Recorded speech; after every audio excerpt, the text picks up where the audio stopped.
Painful, painful, painful. Missing a second deadline in terms of its earnings report, and it needs to get rid of some assets. Well, this is an amazing story, and it starts with Steve McQueen. Remember The Great Escape? Steve McQueen played the guy trying to escape as a prisoner of war. He was playing the true life story of a guy named Alan W. Vostell. And the Alvin W. Vostell electrical power generating plant in rural Georgia is a nuclear plant that Westinghouse has been building for some time now. This Westinghouse that was acquired from Chicago Bridge and Iron and was acquired by Toshiba just a few years ago. But with it, they acquired this big problem, and the problem was the way they reported. There's so much accounting involved here.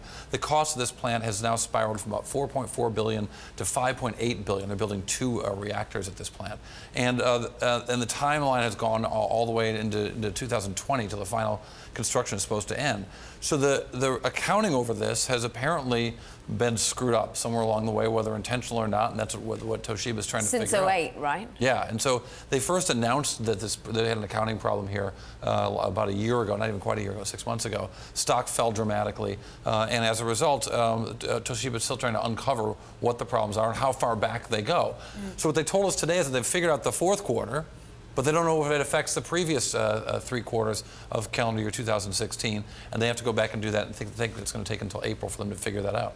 Quite amazing. And meanwhile, they need to steady their own ship to a certain extent. They need to dispose of certain assets, bring in some money, and the memory chip one has been the one that's on the chopping board, and quite a tasty price point as well. Well, the memory chip business is maybe the best business that Toshiba holds these days. So it's the one they might get the most for. However, that's the one they don't want to sell because it's the best business they've got.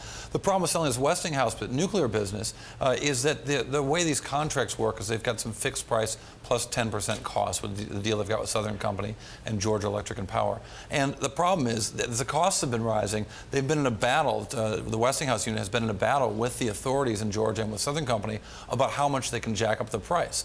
Interestingly for Bloomberg Technology, one of the most expensive pieces of a nuclear power plant is the cybersecurity protocol. So they were actually involved in a dispute resolution with Georgia Power and Light, where they actually went through and said, you can't increase the cost of this any more above this number, including cybersecurity. And cybersecurity alone was singled out as an expensive part of this thing because it's really an interesting story. And this new agreement here. I mean, buyers of Westinghouse, I mean, if they are going to take on such a potential bag of snakes, would it be Chinese, Japanese buyers that we're looking at? There's thoughts that Korean companies could be interesting as well. It's probably unlikely that we'd see a Chinese buyer because it'd be hard for a Chinese buyer, a Chinese-owned company, to get work to build nuclear power plants here in the U.S. And so the result is there aren't a lot of companies who could be willing to take this thing on. And again, as they encounter more and more problems, it is a very tough business when the accounting's right. But when the accounting's phony, it's a really disastrous business.